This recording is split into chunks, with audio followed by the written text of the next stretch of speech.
Горел пылающий камин, судили парня молодого.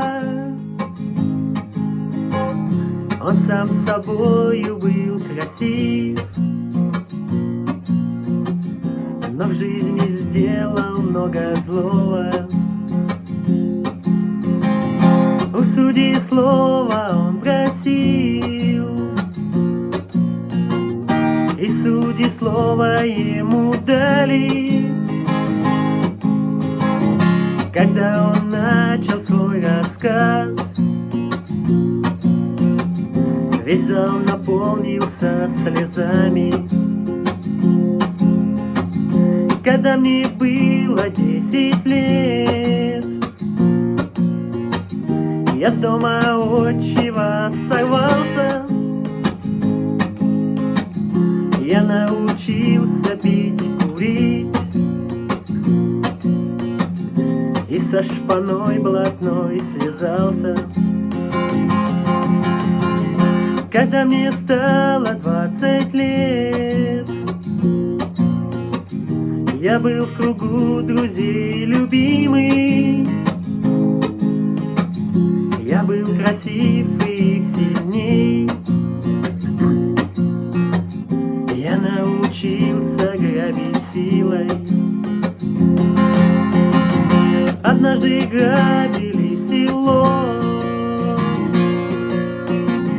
где люди тихо, мирно спали.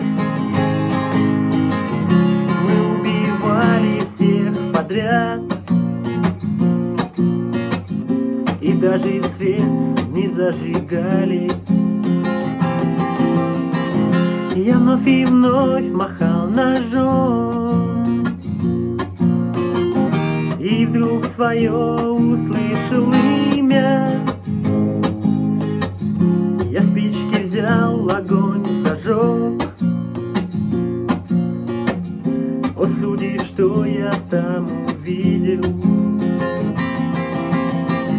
У тела мертвого отца с ножом в груди там мать стояла,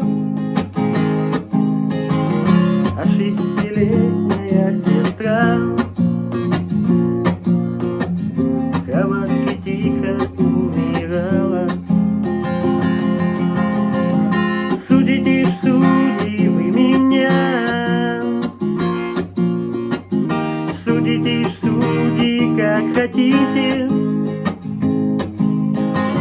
за злодеяния мои.